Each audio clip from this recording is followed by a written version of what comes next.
பங்குச்சந்தையில் நேரடியாக முதலீடு பண்ணுறவங்க பெரும்பான்மையான மக்கள் நஷ்டத்தை தான் சந்திக்கிறாங்க. ஆனால் மியூச்சுவல் ஃபண்டில் முதலீடு பண்ணுறவங்க மட்டும் எப்படி லாபம் சம்பாதிக்கிறாங்க?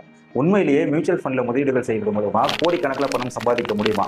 இந்த மாதிரியான விஷயங்களை டீட்டெயில்டாக பார்க்கலாம். அதுக்கு முன்னாடி ஃபினான்ஸ் அண்ட் இன்வெஸ்ட்மெண்ட் சம்பந்தமான ரெகுலரான அப்டேஷன்ஸ்க்கு வீடியோவை லைக் பண்ணிட்டு பேஜை ஃபாலோ பண்ணிக்கோங்க. இப்போ டைட்டன் அண்ட் ரிலையன்ஸ் கம்யூனிகேஷன் அப்படிங்கிற ரெண்டு நிறுவனத்தை எடுத்துப்போம். இந்த ரெண்டு நிறுவனங்களுமே 2010 பார்த்தீங்க அப்படின்னா டைட்டன் ₹74 ரேஞ்சில் ட்ரேட் ஆகிட்டு இருக்கு. ஆர்காம் பார்த்தீங்க அப்படின்னா ஒரு ₹140 அப்படிங்கிற ரேஞ்சில் ட்ரேட் ஆகிட்டு இருக்கு. இப்போ நான் இதில் டைட்டன்லேயும் 1 lakh இன்வெஸ்ட் பண்ணுறேன், ஆர்காம்லேயும் 1 lakh இன்வெஸ்ட் பண்ணுறேன். இப்போ கரண்டாக பார்த்தீங்க அப்படின்னா டைட்டனுடைய வேல்யூ பார்த்தீங்கன்னா கிட்டத்தட்ட ₹52 லட்சம்.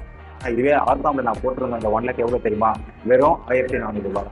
இதுதான் ஸ்டாக் மார்க்கெட்ல இருக்க மிகப்பெரிய ரிஸ்க்.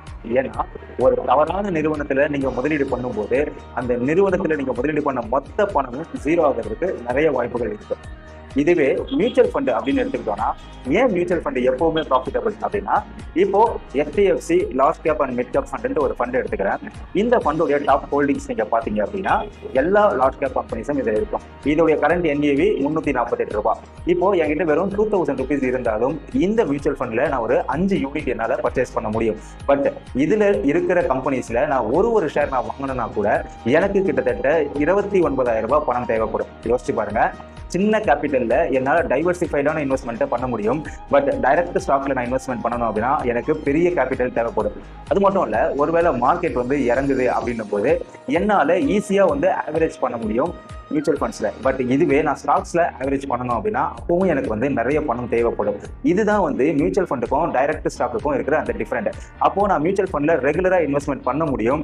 அண்ட் மார்க்கெட் ரெக்கவர் ஆகும்போது என்னுடைய ருபி காஸ்ட் ஆவரேஜ் நல்ல பிரைசிங்ல இருக்கிறதுனால ஈஸியா ப்ராஃபிட் ஜோன்ல போக முடியும். ஓவர் த பீரியட்ல ப்ராஃபிட் பண்ண முடியும். பட் இதுவே நான் டைரக்ட் ஸ்டாக்ல நான் இன்வெஸ்ட் பண்ணியிருந்தேன் அப்படின்னா எனக்கு பெரிய கேபிட்டல் தேவைப்படும். மார்க்கெட் கீழே போகும்போது அதை ஆவரேஜ் பண்ணணும் போது எனக்கு நிறைய கேபிட்டல் தேவைப்படும். அந்த நேரத்தில் பணம் இல்லை அப்படின்னா நான் ஆவரேஜ் பண்ண மாட்டேன், பேனிக் செல் பண்ணுவேன்.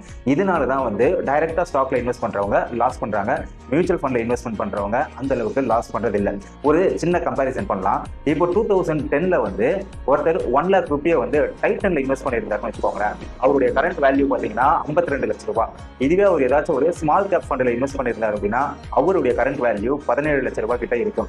இதுவே அவர் ஒரு இண்டெக்ஸ் ஃபண்ட்ல இன்வெஸ்ட் பண்ணியிருந்தாரு அப்படின்னா அட்லீஸ்ட் ஒரு ₹6 லட்சம் ப்ராஃபிட் இருக்கும். ஆனா யோசிச்சு பாருங்க, டைரக்ட் ஸ்டாக்ல இன்வெஸ்ட் பண்ணும்போது மட்டும்தான் நல்ல பெரிய ப்ராஃபிட் கிடைக்கும். ஆனா தவறான நிறுவனத்துல நம்ம முதலீடு பண்ணிட்டோம் அப்படின்னா நம்ம மொத்த முதலீடும் ஜீரோ ஆகிறதுக்கு வாய்ப்பு இருக்கு.